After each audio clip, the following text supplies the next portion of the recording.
Madame, monsieur, bonsoir. Un pas vers le grand chelem. John McEnroe, une nouvelle fois, remporte le tournoi de Wimbledon. Tu m'as encore loupé les titres.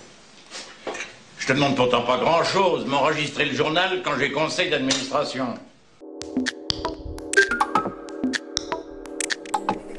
De toute façon, tu mets jamais le son. Pas quand je mange.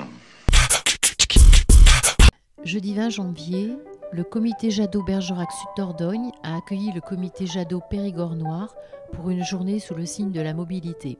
L'occasion de rencontrer deux associations apartisanes, Se déplacer en Bergeracois et Roue libre Bergerac. Les piétons, c'est la même chose, ils voient une bande, hop, ils se reculent pour laisser passer la voiture. Non, non, non. Donc on dit, il faut des messages clairs. Philippe Thomas, bonjour. Oui, bonjour. Nous sommes à Bergerac, ici devant Une cuillère pour maman, puisqu'une conférence de presse va se tenir dans quelques dizaines de minutes, dans quelques minutes plutôt.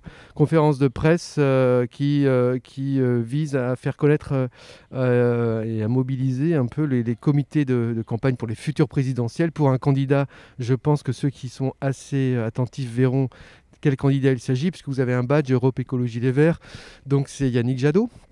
Et vous êtes militant EELV dans le Sarladais, vous êtes coordinateur du comité de campagne pour Yannick Jadot évidemment, dans le Périgord noir, et aujourd'hui vous êtes à Bergerac puisque le comité de campagne Bergerac est aussi présent, donc c'est une sorte de rencontre, et donc vous allez présenter vos objectifs j'imagine pendant la conférence de presse. Mais la première question que je voudrais vous poser, je ne vais pas vous poser, je vous rassure, la question des primaires. Mais ce qui m'intéresse, moi, c'est de savoir pourquoi il faudrait voter Yannick Jadot au présidentiel. Bien. Je crois que par rapport à votre question, donc effectivement, je m'occupe du comité de campagne Yannick Jadot sur la circonscription de Sarlat. Et dans le cadre de ce qu'on appelle la vague verte, c'est-à-dire qu'au niveau national, il a été décidé qu'on allait mettre en avant un certain nombre de thématiques ou de points intéressants par rapport à la campagne de Yannick Jadot. Et en l'occurrence, nous, le thème qu'on a choisi, c'est la mobilité. Parce que dans les campagnes, la mobilité, l'attractivité du territoire, c'est quand même des problématiques aussi importantes que dans la ville. Notamment pour le train en Dordogne. Alors, en l'occurrence, et pour le train, évidemment, ce qui fait que le choix que nous avons fait, c'est de décider de prendre le train ce matin à Sarlat, de rencontrer à la fois les salariés de la SNCF, de rencontrer les usagers, d'évoquer leurs problématiques et de montrer en quoi Yannick Jadot et le pôle écologiste ont des solutions ou sont à l'écoute de leurs problématiques et comment on va essayer ensemble de trouver et d'apporter des solutions aux difficultés du train. En même temps, donc là, on travaillait ce matin, on a souhaité rencontrer le comité de campagne de Bergerac, et avec eux, on a rencontré une association qui s'appelle Se déplacer en Bergeracois, merci, avec lesquels on a évolué justement la notion de mobilité avec le problème de la marche à pied, le problème du vélo, le problème du transport en commun, essayer de voir cette globalité, parce que l'idée c'est quand même de relier à la fois l'entreprise, le lieu où on travaille, les moyens de mobilité, avoir un coût abordable pour les citoyens, parce que ça coûte cher et il faut qu'on trouve à la fois de l'emploi, mais aussi que ça ne coûte pas trop cher en tant que salarié. Et en même temps, et l'objectif numéro 1, c'est le problème climatique et réduire l'impact carbone. Et là, c'est un des moyens à mettre en œuvre de manière importante sur notre territoire. Ok, vous avez mis l'accent sur les mobilités aujourd'hui, on le comprend, notamment pour le TER, c'est une évidence, en tout cas, même s'il y a une rénovation de la ligne qui a été effectuée, Sarlat-Bordeaux, on parle du sud Dordogne. Il y a quand même eu récemment des modifications d'horaires qui sont particulièrement pénibles pour les usagers, et c'est une priorité. Enfin, on pourrait se poser la question, quelles sont les priorités? Visiblement, c'est plutôt la LGV plutôt que les TER, puisqu'on estime que c'est peut-être moins rentable que d'autres lignes. Donc voilà, c'est une problématique qui me paraît essentielle. Mais comment est-ce que vous faites la différence? Je reviens à ma question, puisque la mobilité douce, c'est des éléments, par exemple, je prends un exemple, le député La République En Marche de Bergerac, Michel Delpont, a mis l'accent sur le transport à hydrogène. Et donc, est-ce qu'il y a un moyen de rencontre là? Alors, globalement, donc, on a un objectif, c'est réduire de 50% les gaz à effet de serre. Et là, tous les moyens sont bons. Il n'y a pas une solution unique, c'est un ensemble de solutions qu'on doit mettre en œuvre de manière collective. Effectivement, ça passe par la mobilité de tous les jours, la mobilité douce, ce qu'on vient d'évoquer. Ça passe par les transports en commun et faire en sorte qu'on arrive à développer de manière forte Et là, on a besoin de s'appuyer sur les citoyens. Vous parliez tout à l'heure des problèmes des horaires. Ben, c'est une des difficultés. Quand on te change l'horaire, que tu dois embaucher à 9h et que le train arrive à 1h10, donc il faut qu'avec les citoyens, on définisse vraiment leurs besoins et leurs attentes, avec les citoyens, les entreprises, et de façon à pouvoir derrière proposer que la région et que la SNCF proposent des horaires et des configurations adaptées aux besoins des salariés. Et ensuite, par rapport à votre question concernant l'hydrogène, l'électrique, c'est aussi des moyens qui vont nous permettre de décarboner.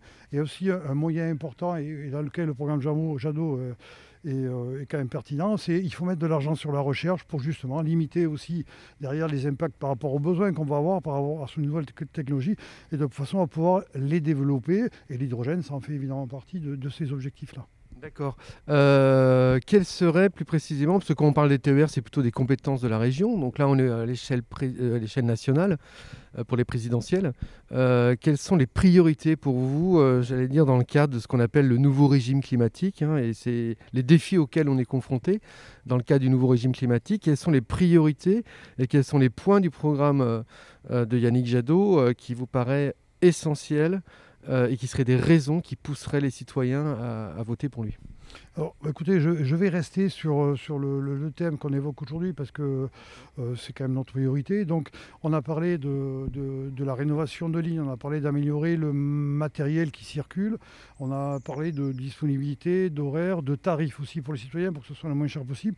Et là, au travers de la décentralisation, c'est la région qui décide, et vous l'avez évoqué précisément. Donc, l'idée, c'est qu'on va aider, on va accompagner tous les projets régionaux qui iront dans ce sens, et on va aider aussi la SNCF par rapport à ces projets-là. Ensuite, le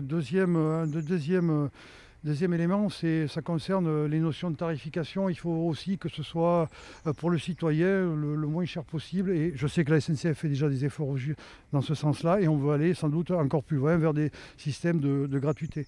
Ensuite, on a parlé, un élément essentiel aussi par rapport au transport, c'est le développement aujourd'hui du camion et de la route. Bon, mais là, il faut arrêter tout ça. Aujourd'hui, par exemple, on a arrêté la ligne Perpignan-Paris. C'est 50 camions de plus sur les routes tous les jours, en disant le nombre de camions que ça peut faire. Et donc, on a une ville de Bordeaux qui est aussi sur la périph', qui est bloquée par énormément de camions. Il faut mettre tout ça, comme en Suisse, sur les rails. Donc, ça fait partie des priorités. Ensuite, donc, une autre priorité, c'est par rapport à la mobilité, aux personnes qui ont un handicap vis-à-vis de la mobilité. Il faut qu'on fasse que tous ensemble, que ce soit dans la ville, que ce soit à la gare, que ce soit dans le train, que ce soit au travers des services publics, on puisse facilement, si on a des problèmes de mobilité réduite, pouvoir avoir accès à ces modèles-là. Bien, je vois que vous restez centré sur la mobilité puisque c'est le programme de votre conférence de presse. Donc je vais rester sur la mobilité en élargissant quand même à l'aspect social. Les Gilets jaunes ont lancé, ce qu'on appelle les Gilets jaunes, c'est une dénomination qui est un peu réductrice, ont lancé une vaste mobilisation inédite en France depuis 2018. Je dis depuis 2018 car même si le mouvement a cessé, les problématiques sont toujours, les questions et les défis sont toujours présents, que ce soit en termes de démocratie directe ou en termes justement de transport, puisque une partie, ce qui a déclenché, c'était l'augmentation la taxe sur l'essence, en partie, je résume rapidement. Et justement, en termes de mobilité, qu'est-ce que vous répondez aux habitants en milieu rural qui n'ont que la bagnole pour se déplacer, qui ont des horaires de train qui ne correspondent pas à leurs horaires de travail, qui sont éloignés de gares, puisqu'il y a des gares qui ont fermé quand même. Qu'est-ce que vous répondez à cette contestation qui est sociale aussi, et qui peut être articulée aux problématiques climatiques? Alors, de toute façon, il est clair que dans la ruralité, au travers de son positionnement et de la situation telle qu'elle est aujourd'hui, on peut, et moi c'est mon cas particulier, avoir nécessité d'utiliser un véhicule parce que je n'ai pas le choix. En l'occurrence, voilà. Ensuite, l'autre idée à retenir, c'est que les matières premières, alors je dirais malheureusement, mais c'est amené à se raréfier. Et si on parle des ressources gaz, pétrole, on le vit actuellement aujourd'hui avec un système qui continue, avec une société qui continue à développer la consommation et sur le modèle avant la crise du coronavirus, on se retrouve avec un manque de ces produits et le prix de l'essence qui augmente. Donc c'est une vraie difficulté. Et pour répondre à ça, donc, outre l'aspect chèque énergie, soit chèque transport, en fait, le principe voudrait qu'on retravaille avec les citoyens. Alors, on parle des communautés de communes, on dispose d'un outil qui s'appelle le plan climat, air et territoire, et qui est un outil où on doit travailler, ou qui permet de travailler sur la mobilité. C'est ce qu'on voyait ce moyen, de façon à essayer de créer de nouveaux modèles de mobilité qui permettent à tout un chacun de pouvoir circuler à un prix abordable, sachant que la mobilité par rapport à son travail, c'est fondamental. Et un petit exemple, c'est que aujourd'hui, peut-être, ça vaut le coup de rediscuter avec les chefs d'entreprise, avec les grandes structures, hôpitaux, écoles, pour voir avec eux par rapport au covoiturage, par rapport à l'organisation des horaires aussi sur l'entreprise. En fait, c'est tout un travail à mettre en œuvre qui peut se faire localement, parce qu'effectivement, il y a des échelles nationales et c'est l'objet de la campagne, mais dans la politique de Jadot, c'est aussi arriver à continuer à décentraliser et faire en sorte que le citoyen soit impliqué dans la démarche. Et là, en l'occurrence, avec le système du PCAET, si on fait on travaille bien avec les citoyens en fonction de leur positionnement, on essaie de voir ensemble quelles sont les solutions qu'on peut trouver, comment développer le covoiturage, et puis bon, en bout de compte, si on n'a pas le choix, on prend dans son véhicule, et c'est ce qui m'arrive de faire de temps en temps. Ok, je vous remercie beaucoup. Lionel Frel, bonjour. Bonjour à tous. Bien, évidemment, on se connaît. Alors, on va dire que Canal Pourpre fait du préférentiel pour certains partis ou mouvements politiques. Il s'agit simplement de faire un compte-rendu de votre conférence de presse. Et j'ai rencontré un camarade de Sarlat tout à l'heure qui coordonne le comité de soutien de campagne à Yannick Jadot. Donc, le comité de campagne de Yannick Jadot à Bergerac, on va se tutoyer, c'est toi qui le dirige ? Alors, je le co-organise plutôt avec Fabienne. Donc nous sommes tous les deux co-référentes et co-référents de ce comité Yannick Jadot Bergerac Sud Dordogne. Là aussi, c'est pour animer la campagne de Yannick Jadot et la porter sur le terrain. Bien, donc c'est l'objectif de la conférence de presse. Vous allez un peu expliquer pourquoi vous vous mettez ensemble, cette nécessité-là. Mais la question que j'ai posée tout à l'heure, c'est pourquoi faudrait-il voter Yannick Jadot au présidentiel ? D'abord, voter Yannick Jadot pour des convictions profondes d'un homme de terrain. Yannick Jadot n'est pas quelqu'un qui est issu des écoles politiciennes traditionnelles. C'est quelqu'un qui s'est très tôt engagé dans le milieu associatif, notamment dans l'action humanitaire à l'international et de solidarité auprès des plus pauvres, auprès des femmes. Et puis c'est quelqu'un par la suite qui s'est engagé aussi au niveau environnemental de manière forte, puisqu'il a été directeur de Greenpeace. Donc c'est d'abord pour ses convictions qu'il faudrait voter pour lui. Et puis on a eu la joie à la création d'Europe Écologie Les Verts en 2010, et bien qu'un certain nombre de personnes, dont Yannick, nous rejoignent et portent haut les couleurs de l'écologie politique. Alors là, tu te concentres sur la personne. J'espère qu'on n'est plus en monarchie et qu'on ne vote pas pour un homme, mais pour un parti, des mouvements ou des idées. Bon, là, on est un peu prisonnier des présidentielles, évidemment. Donc, qui dit présidentielle dit des candidats, donc une personne. Mais dans le cadre de ce qu'on appelle ce nouveau régime climatique qu'on se prend dans la tête, les défis auxquels on est confronté, pourquoi voter Europe Écologie Les Verts spécifiquement? Est-ce que Europe Écologie Les Verts est le mieux à même de traiter ces défis? Parce que vous êtes quand même, Europe Écologie Les Verts, à quelques élus. Dans le monde politique, vous n'êtes pas tout à fait nouveau. Mais pourquoi est-ce qu'on voterait pour vous pour faire face à ces défis? Parce que je crois que nous sommes les seuls à aborder les défis qui s'ouvrent à nous. Parmi les défis, il y a l'extinction de la biodiversité, qu'on oublie toujours un petit peu, les conséquences du dérèglement climatique, et puis aussi l'injustice sociale grandissante dans notre pays.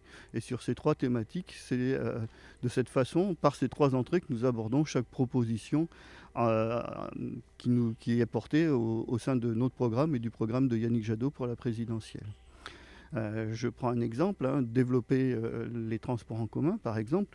Mais évidemment, c'est bon pour la planète de pouvoir offrir une alternative à ceux qui souhaitent en avoir une. Et c'est tellement important dans notre département.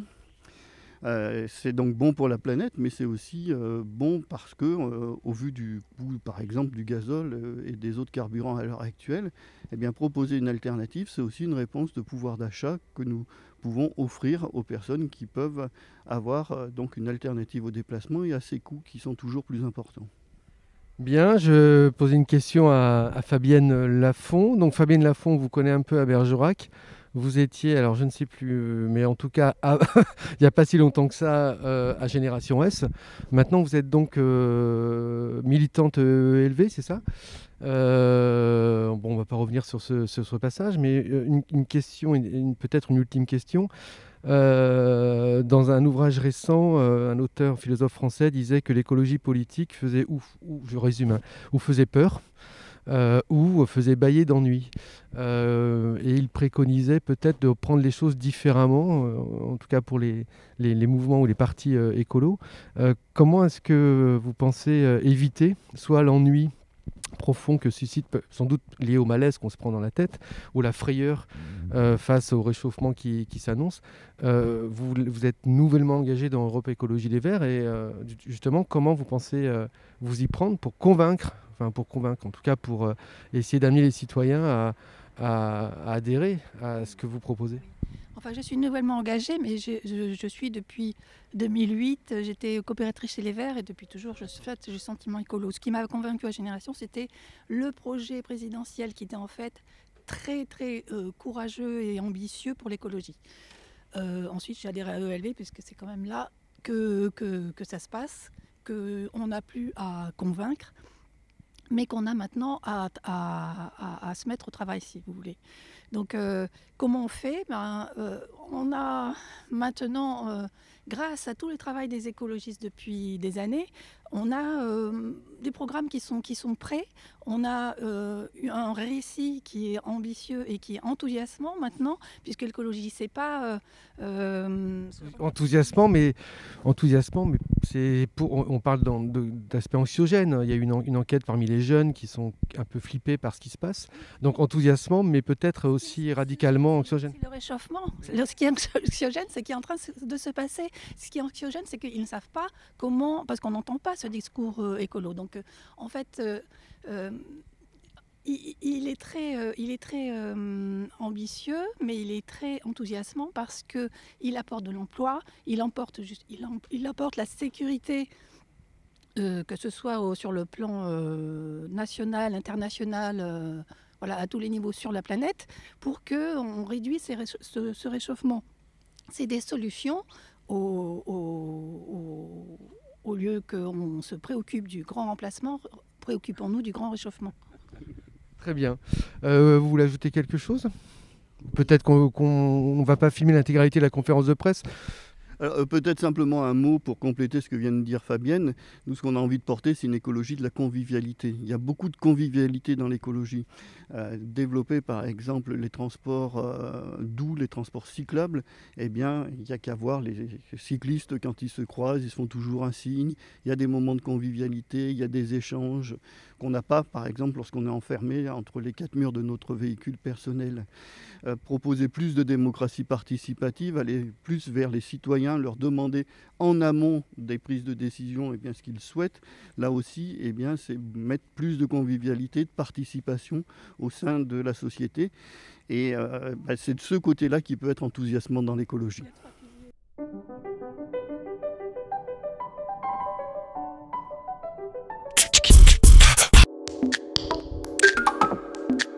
Bon, on n'a peut-être pas obtenu tout ce que tu pouvais rêver, c'est peut-être vrai. On a rien d'être semaine à mois de vacances. C'est engagé le temps, il a reculé. Non. Il a reculé. Mais oui, il a reculé. Alors, tes camarades, tout le monde a décidé de rentrer. Non, moi je rentrerai pas. Non, je rentrerai pas là-dedans. Ça, je mettrai plus les pieds dans cette tôle, là. Vous rentrez y, vous allez voir quel bordel que c'est. On est dégueulasse jusqu'à là, on est toutes noires, hein, faut le voir, vous. Bien sûr, les bonnes femmes qui sont dans les bureaux, elles s'en foutent, là. De toute façon, c'est fini, maintenant, on pourra plus rien avoir. C'est pas vrai, pas avec le patron, avec... Tu disais ça il y a 3 semaines et plus un jour. C'est une étape, c'est pas... oui. C'est pas fini. Tu sais bien ce qu'il a perdu, lui, va te faire pas de mille. C'est pas fini, c'est une étape.